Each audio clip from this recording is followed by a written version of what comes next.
Warning, while this podcast is called Harry Potter and the First Time Readers, this specific season, season 2, is with a second time reader. More like a 1.5 reader, we just talked about that. Lizzy has kind of forgotten a lot of what happened in Harry Potter, and we are just rereading it and talking about it with a few of the endgame things in mind. So if you do not want any spoilers on your first time read, go listen to season 1. Season 1 is completely spoiler free. Season 2 will probably have a few spoilers in it, even from the get-go. So you have been warned.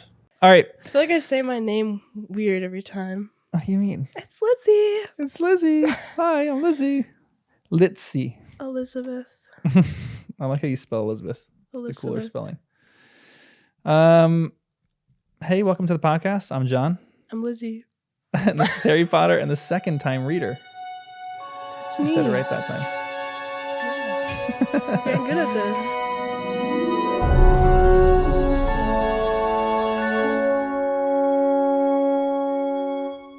All right, so we are on 4 more chapters. We're talking about chapter 10, which is Halloween, 11, which is Quidditch, 12, which is the Mirror of Erised, and 13, which is Nicholas Flamel.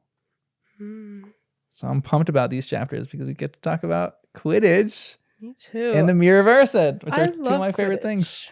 I was not with the vibe of the first time readers on this. They didn't like Quidditch. Yeah, I know. They don't. I love Quidditch. Quidditch is like my favorite game. What about Quidditch is so appealing to you? Oh, there's numerous things about Quidditch that are appealing to me. One is the positioning. I really love the positioning of it. The idea of the Seeker is a really strange concept for me. I think there should be another league of Quidditch that they have the Seeker eliminated, and it's just like 3v3 with chasers. You have the 2 beaters and you have the keeper. That sounds really appealing to me. It's just one single game, but I like the idea of a game in it. Yeah, I like the idea of a game within a game. That's kind of fascinating to me. But put a timer on it. Give me 60 minutes where these two teams fight off and see who's the actual better team. Yeah, because to me, it's like all in the chaser's hands. Yeah, agreed. So it's like it's just Harry's game. Oh, yeah. Well, you're talking about the Seeker. It's all in the Seeker's hands. I always say that wrong. Yeah. Seeker's finding the snitch. Yeah, Seeker's finding the snitch. Chasers are the ones that throw the quaffle into the hoops. The keepers guard it. And the beaters have those. Keepers are goalies. Mm-hmm. What's the other one? The beaters, the chasers, the seekers, and the keepers. Right. Well, I just won't speak about it. But I really love this. I love when he's learning to fly. Yeah. It's so fun. I know. Such He's a like good free scene. when he's up in the air. It's great. Yeah. This is my thought that as soon as I was reading Quidditch, I was like, this to me, because I didn't really play organized sports. Yeah. And that's like one of my regrets is that I didn't play team sports. But like you couldn't force me when I was a kid. So now I just live with that regret. Yeah. But I was reading this, and to me, this is like the exact feeling of when I started water skiing. And the way that you're just like, oh, yeah, okay. Like when he gets on his broom, blasts off into the air, he's instantly good at it. And he's like, I'm free. Mm-hmm. I'm out of everyone's world. Like, I'm just doing this by myself. That was such like a similar feeling to me water skiing for the first time. And I was literally like probably 10 or 11. And I got off and I was like, Mom, I feel like I'm flying. And it just like ever since then, I feel like I know that feeling. And it's also like one of those sports that you're dependent on like your equipment for. Yeah. Because like soccer, it's you. Yeah. You're like, you get huffy puffy, you get cramps. Like it's not all sunshine and rainbows. But like if you don't have a good ski, you're not gonna ski good. Like water skiing. You also have to have skill. Yes. But I'm talking about how I'm an instantly super skilled water skier. So were you able to get up on your first try? No, for sure. No, absolutely not. I've brutal. Just ate it so many times, but I mean, I don't really I don't fall anymore. Yeah. It's just like out of the question. Can you slalom? Yeah. Slalom water skiing. Can you barefoot? No, our boat's not fast enough. Dang, that's crazy though. I see people do that. Yeah. But even like when Harry got his firebolt, again, skipping, like I got a really good ski as a gift when I graduated high school. And it was just this like, oh my gosh moment of like, this is so expensive. That's your firebolt? And it was like my game. I just got so much better. That's cool. Because I love it's that. Thinner. You got the little like fiberglass, and it's like it just fits me. It's not like this generic thing that all my cousins and me get. Like this whole like everybody has a Nimbus 2000. It's like this is mine, and I can fly on this thing. And it's like it's just like nothing beats that feeling. Like if I could ski all day long, I would. That I will totally. I would move to Miami right now to be like a pro skier. You should do that. Why not? I want to get a job in the Everglades and then ski. That'd be sick. Don't tell anybody. You're just telling everyone on the podcast. I know, guys. Just you and me. If anybody's a ski instructor in the Everglades, we got someone here who's dope at it. I'm like not that good, but I don't have like legit buoys that I can go around, but it's fun. I like that you made the contrast because I'm like a soccer player, and when I play soccer, I feel free. Like that's definitely where I feel like free, and I'm like, oh, this is the best feeling in the world. But it's different from because equipment doesn't make or break it for you on soccer. Yeah. But if you get a good piece of equipment for like a ski, that's it. That's a great comparison because that's one of the reasons I love Quidditch, but that's one of my qualms of it is it's not so much. You're almost relying on your equipment, which you're not necessarily because you're talking about like skiing and like, you have to be good at water skiing in order to like even use good equipment well. But I always didn't like that because soccer, even if I had the worst equipment, there's part of me, I have a weird part of me. I used to really be into cycling. I haven't gone in a long time, but all these people would have like 10 to 15 grand bikes next to them and they'd be like flying on these things. And I had a little rinky dink. I bought it for like $400, this road bike. And my goal was to try to beat these guys on their nice bikes with my $400 bike. Cause I'm like, screw you. Like you guys think a bike makes a good cycler. I'm like, I'm going to prove it wrong. But when you have a nice bike, you really do like kind of feel the difference. So yeah, for sure. I love that that comparison. See, has anyone ever said that? No. See, I love that. You're like bringing new light to my Quidditch understanding here. I love that. I think because I just feel what he's feeling, that makes me love Quidditch. Yes. Like the wind in your hair. That's interesting because the season 1 crew, I don't think any of them really have something like that. Because none of them are crazy sporty. Jen a little bit. She was like a softball person. Doesn't Dan have a motorcycle? Yeah, he used to. That's literally the same thing. No, really. Take your helmet off, Dan. Come on, get the wind in your hair. As you said that, I got a text from Danny. That's funny. Yeah, I don't know because I think the people that get it. The people that don't. Yeah, agreed. Yeah. That's why some people really hate the Quidditch chapters and some people really love them. I love them. I can get that they're a long time to spend. Yeah, but. I don't know. If you're not into it, read faster. Get over it. And they're not so plot oriented. They don't really like add that much to the plot, but they're like exactly what sports are. They're an excursus that makes you feel like free. You're like for like a half hour and I'm reading this chapter, I get to just like enjoy Quidditch and not have to be enmeshed in this plot. And it's great. In the first book, it kind of uses it as a plot device a bit, but I still love it. And I think you're building a little bit of normalcy to them too, because you're just spending the day with them. That's what they do. They walk down the lawn. They seriously get coached by Wood. They get out there, do their thing. They're tired, hungry, go to bed. It's like not this huge dramatic plot that, oh my gosh, the worst wizard in the world is after you. Like they're just normal kids in the moment. I love that.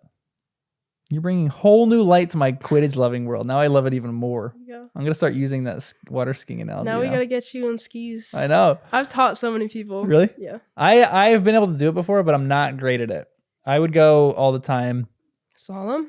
No, I couldn't slalom. I tried. Slalom is so much better. But I was scared of it. So I had a friend who had a lake house actually on the lake that you guys go to, and he was unbelievable at wakeboarding, but we would go up there and we'd tube all the time, and I would go with Danny sometimes. And really? we would go tube, and I was terrified of it. I hated it. And there was one definitive moment that I remember, and we used to go water skiing and wakeboarding, and I hated all of it because I was like, it just hurts because I would this guy would jump off his tube and jump on me, and I'd fall in the water, and it hurts sometimes falling down. I have shared many of those experiences. But there was a definitive moment I remember where I was like, you know what?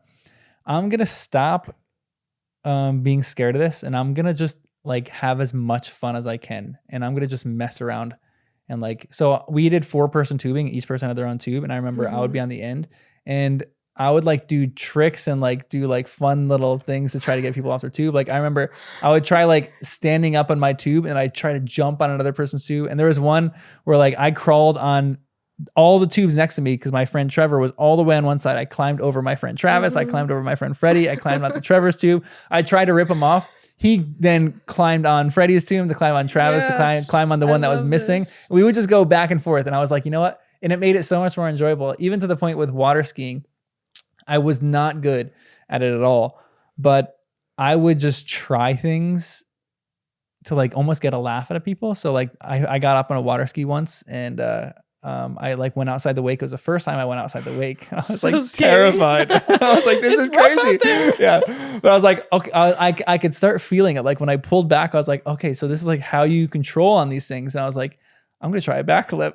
What? So I pulled on this thing and the boat was like turning. I was like, okay, here's the wake. And I just went and I remember eating it. Like I was really getting demolished on this thing. But I was like, it was just fun to try new things on that kind of stuff. I loved it. It's so fun. Yeah. Yeah. So you got to teach me how to do a backflip and then we'll be good. Well, also that shapes my view of Madam Hooch. Ooh. Which I hate her name. She's awful, yeah. No, she's not as bad as you guys all paint her out to be. Because, like, I think Quidditch might just be one of those things you just got to do. Yeah, agreed. Like, it is a team sport, but, like, it's you and your broomstick and you're doing your job. And, like, even, like, when I teach people how to ski, it's like there's only so much I can say, but it's you falling down 30 times and me going, you got it. Mm-hmm. Do it again. That was great. Yep. And it's just like, kids, get on your brooms. Let's go. You know, and people are like, great point. There's like a high risk factor, but I think that's kind of understood. I don't know. I don't think putting, like, just because there's a fact that it's high risk, you can't just like put everybody in bubble wrap and say that the coach is bad. Like you're accepting that when you sign up. That's actually really fascinating because I think you nailed it on that. And the reason why I don't love Hooch all that much, she's just not a good coach. But there's only so much that you can do with Quidditch. You just have it or not. No. Wood's the captain. What? He's the coach to me. He's like the coach captain kind of. Okay, sorry. He acts like the coach. You. He does. But maybe he's filling in the gaps. Yeah, for sure. But there is definitely something about Hooch that like there's certain things that you just have to do over and over and over again, like riding a bike. There's only so much your parents can teach you about how to ride a bike. You just have to get on and fall off 20 times before you actually finally get it and it clicks. Probably the same with riding a broom. It will click. There's going to be some click moment. And some people are just naturally better at it than others. But that's a great point. Dang, you're like increasing my you're decreasing my hatred of Hooch. Good. That's great. This is why it's good that I listen to the podcast because I feel like I know how to my targeted audience here. You're combating certain things. I love it. You know, I learned how to ride a 2-wheel bike from a dream. What? I had a dream that I rode my bike successfully and I got up out of bed and I went outside and I rode my bike successfully. That's wild. Crazy. And I always say it's my dream come true. That's cute. I failed all the time. Couldn't ride a bike. And then I had a dream that I rode it and it worked. How old were you when this happened? 18? Like 8, 9. That's so cool. As a kid, I have pictures. I have like neon orange Crocs on. There's chalk on the driveway. It's very picturesque. I love that. That's so cool. I've never had a dream like that, but I have had a really weird lucid dream once. When I was camping. It was weird. I was camping and it was like 8 of us. And it was on the Appalachian Trail with a bunch of the other guys. And they were all huddled together in this one little hut that was like a small little 6-person hut. That was really, we had like 8 or 9 people in there. And I was on the step. I was sleeping on a step outside and it was pouring. And we had a little tarp over me, but I was getting soaked. Yeah. And I remember I was sleeping and I had this dream that it was Christmas. And in my head, I said, it's not Christmas. I'm sleeping on a step right now in the middle of the woods. And it's weird because I loved it so much. I was actually bummed that I didn't remember the end of the hiking trip. and that it was Christmas and that I wasn't actually in the woods hiking. Interesting. So weird. And then I remember waking up and being like, oh, this sucks. I'm really wet right now. I gotta like figure out how to like fix this. So I fixed the tarp and I fell asleep again. It was good. But it was wild. I tried all the things. I pinched myself because I wanted to wake up. That didn't work. And then when I like tried to actually like physically wake myself up, it didn't work. And I remember being really bummed out that I couldn't wake myself up and I couldn't get back to the Appalachian Trail and finish the trail. But you're saying it's a lucid dream? Yeah, because you're controlling it? Yeah. I was like controlling certain parts of it. I was a sleepwalker for a long time. No way. That's a really weird feeling. Yeah. Because I know I'm sleepwalking and I'm like, I know I'm not saying what I want to be saying. I know I'm not awake. So strange. And I'm like conscious of it. Like I'll wake up and be like, I was sleepwalking last night, right? Yep. Dang. Super weird. It's like a big fog that like I can't reach through and say what I'm trying to say. And like one time I just got angry. I was like, I know I'm sleepwalking. I'm not saying what I'm trying to say. Good night. And I went back to bed. No way. One time I shut myself in a closet, stood there, slept. Whoa. Yeah. But not very recently. It like stops when you get older. Usually. Dang, that's crazy. But I am the reason we have bells on our doors. Really? So I don't escape in the night. Crazy, right? Wow. So much to learn about me. I know. That's crazy. You and all the people listening are getting all the I know. all the details. If you ever hang out with Lizzy, make sure you always have a bell with you. Tie it around her ankle. I'll make a break for it. But sleeping, of course. That's actually pretty crazy. It's weird. That's cool. So maybe I'm also like Harry Potter. We're in our dreams. You have all sorts of these dreams about things. That's really cool. Anyway, how much time have we just wasted? I don't know, but it's great. This is so worth it. I love little stories like this. We talked about Quidditch, which are essentially 2 full chapters. So we kind of passed that. Let's talk about the Mirror of Erised. Huh? I know you're changing my opinion. I already love Quidditch, and you're making me love it even more. And known. I know, and I think Hooch isn't quite as bad anymore. Hooch. The Mirror of Erised chapter is really fascinating one, though. There's a lot of things about Dumbledore in there, but yeah, I mean, this is a super personal question. But what would you see in the Mirror of Erised? I don't know. I actually was thinking, I was like, he's gonna ask me this. I saw it coming. I had an answer. I came up with an answer. I think it takes a lot of interesting, like a lot of perception about yourself to like really understand that question and to answer it well. Danny said something that it summed up my thoughts in the first season when he said that I think I'd be surprised if I actually would know how to answer that question. Like, I don't know if I would really know what I would see in the mirror until I actually saw it. And I think even if I saw it in the mirror, it might like actually surprise me. I think mine would be something to do with like security or like someone being proud of me. That like I'm actually like, I don't know, I've made it to a place where like things are okay. That's so great. But like, because it shows you your deepest desire, right? Yeah. Yeah. And I don't have any like evil desires that's like actually gonna show up. It's actually me. You're part Slytherin, so we'll see. Yeah, me robbing a bank. No, I don't know. I think I don't know if it can show you these like conceptual ideas. I think I don't. That's actually a fascinating one. I don't really believe in abstraction. I do. Like these weird conceptual ideas, I don't think are really ever conceptual. I think they're always paired with something substantial, something that is a story or something that happened to you or something like that. So the Mirror of Erised, it's showing you like Harry's deepest desire. Like it's fascinating. What is Harry's deepest desire when he looks into the mirror? Yeah, because his is more of a abstract idea of like, I want my family, I want love, I want togetherness, and they're there. It's manifested in the actual family that's there. And that's with him presently. And then Ron wants to be unique. Head boy. And like he wants to be separate and distinct. He wants to stand alone. And they do that by showing him standing alone, by being head boy, by being separate from all his brothers. He is actually alone in the Mirror of Erised, which is really fascinating. This is my note in here. Dumbledore's lying about these wool socks. Okay. Right? Maybe. Do you think there's lots of theories about that? Lots of theories. Give me a yes or no.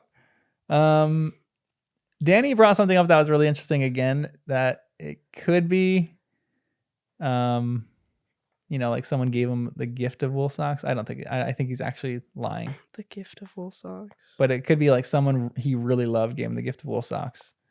There's a partial theory that I think is kind of cool. No, I actually don't think it was Grindelwald. I think it was his sister. This is the partial theory that he lived. Like, you probably don't remember a ton about Dumbledore's backstory and his sister. His sister was something called an obscurial, which is a magical being that for some reason or another shuts down the magic inside them in an emotional capacity, and they essentially become unbelievably volatile and dangerous to the point where they like explode and they can harm people around them. The movies, The Fantastic Beasts, talk about Obscurus and Obscurial, and it's actually a fascinating part of magic, where it's like you shouldn't withhold some of the most brilliant and beautiful parts of you because you're ashamed of them. You should just let them out. I think that's kind of like the motive of it.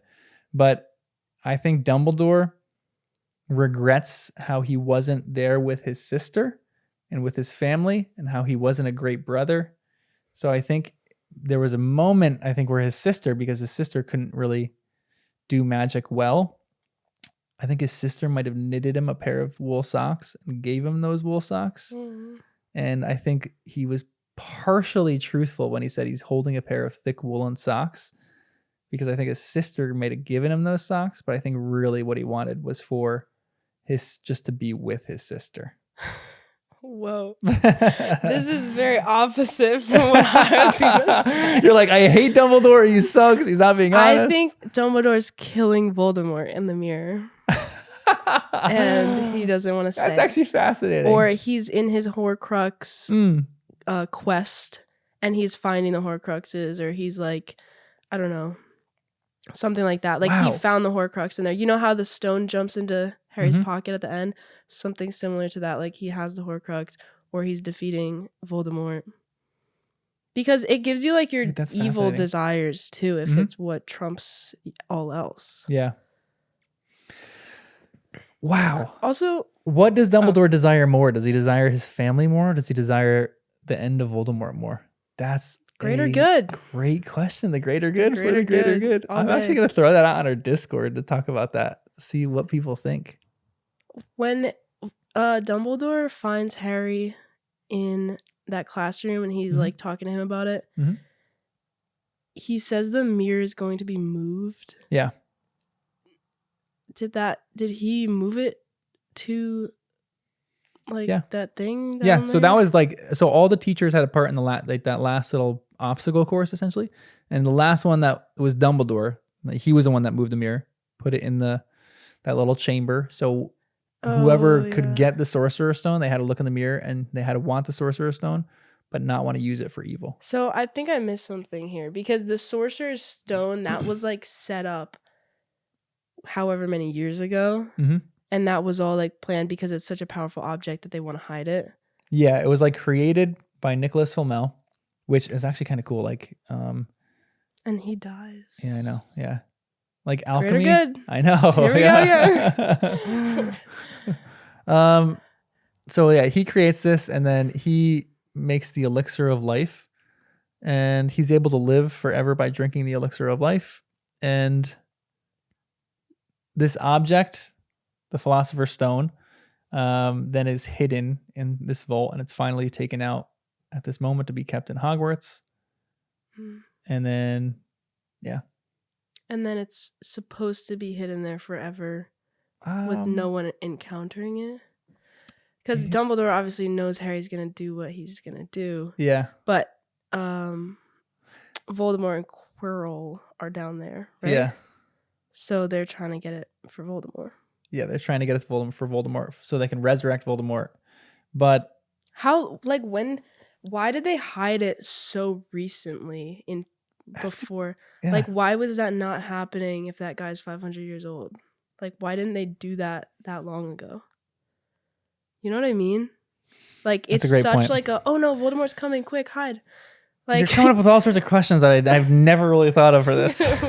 Crazy. I know. But do you get what I'm saying? Like, they should have been proactive about this. Why did they move the Philosopher's Stone? So the theory on Reddit is that it was just too dangerous in Gringotts, and Dumbledore wanted it to be moved closer to him at Hogwarts because it was going to be safer. Because wherever he was, it was safer. He had this, the superiority complex. But that was like 72 hours before. Yeah. Like, how long was it in Gringotts? It was probably in Gringotts for a long time. So I don't understand why his decision was made when it was. It's a great question. It's a great question. Or maybe no, it was probably always in the possession of Nicholas Flamel, maybe. And then it got moved because maybe they made a decision about, because Dumbledore talks in the end that Nicholas has enough elixir stored up that he's going to be okay. Because the stone is destroyed in the end of the book. So maybe Dumbledore was moving it in order to destroy it. I'm not sure. I don't know when they had that conversation with Nicholas Flamel. But if he was moving it to destroy it, he wouldn't have had all his professors make this elaborate maze. Yeah, it's a great question. But no, he probably would. Oh, yeah, not to destroy it. Yeah, definitely to hide it, but not to destroy it. Yeah. Especially if his last thing was you want to find it but not use it. Yeah, for sure. That's a great point. I'm hacking it. I know, you're hacking the system here. I don't know what's going on. I know. I won't have answers for you for some of these. Maybe answers. This is why so much didn't stick with me, because I'm such a questioner of everything. I love that though. I can't even believe what's. Well, that makes a good podcast. A questioner always makes a really interesting podcast idea. I love that. I'm gonna I'm excited to release some of these so the community can actually talk about them and debate them. I might release some of these on YouTube actually. Do it. Just to see what people think. That was my main thought about the mirror. Dude, fascinating. I have no idea. Maybe I wrote it in my notes what I would do in the mirror. Yeah, the mirror is a really interesting. There's just some really, really beautiful lines here of what Harry is experiencing. Give me some lines. What's your favorite? Or just throw some out. He looked in the mirror again. A woman standing right behind his reflection was smiling at him and waving. He reached out a hand and felt the air behind him. If she was really there, he'd touch her. Their reflections were so close together, but he only felt air, and she and the others existed only in the mirror. Harry was so close to the mirror now that his nose was nearly touching that of his reflection. "Mom?" he whispered. "Dad?" Harry was looking at his family for the first time in his life. The Potters smiled and waved at Harry, and he stared hungrily back at them. His hands pressed flat against the glass, as though he was hoping to fall right through and reach them. He had a powerful kind of ache inside him, half joy, half terrible sadness. How long he stood there, he didn't know. The reflections did not fade, and he looked until a distant noise brought him back to his senses. He couldn't stay there. He had to find his way back to bed. He tore his eyes away from his mother's face, whispered, "I'll come back," and hurried from the room. Oh my God. It's so good. So good. The description here of this, he stared hungrily back at them, half joy, half terrible sadness, which I think is it. When I describe certain aches that I feel for certain things, even for people that I love who have passed away, it is that exact thing. It is half the time it's a mix of emotions, which is why I get teary-eyed for it, because I'm remembering them in such fond memories and I have such joy. But that joy then gets translated to sadness. It's that's why I love Inside Out so much. It's such a great movie because it's these moments of brilliant joy were because of sadness. Yeah. And I think those two things are just brilliant. I think, she's such a good writer. I love the way you read it too. You have a very nice reading voice. I have wanted to. I don't have I can't do characters or anything like that. But I would love to just read these books and record them somewhere. But I can't do that. Copyright issues, Maybe when you're 80. I know, right? And you'll have a cooler reading voice. Yeah, I'll have a real deep one. I think one thing I like about these books is Harry's autonomy from his parents too, because it gives him this freedom to joke around about it or like yell at Malfoy and be like, my parents are dead. Like, I don't know, like who does that? Like anybody with dead parents that I know, we don't talk about them. Like, seriously. If it's not on the table. Yeah. But when you don't know them and when it's like this whole thing, like you didn't even think wizards really existed and your parents are now like great wizards. Yep.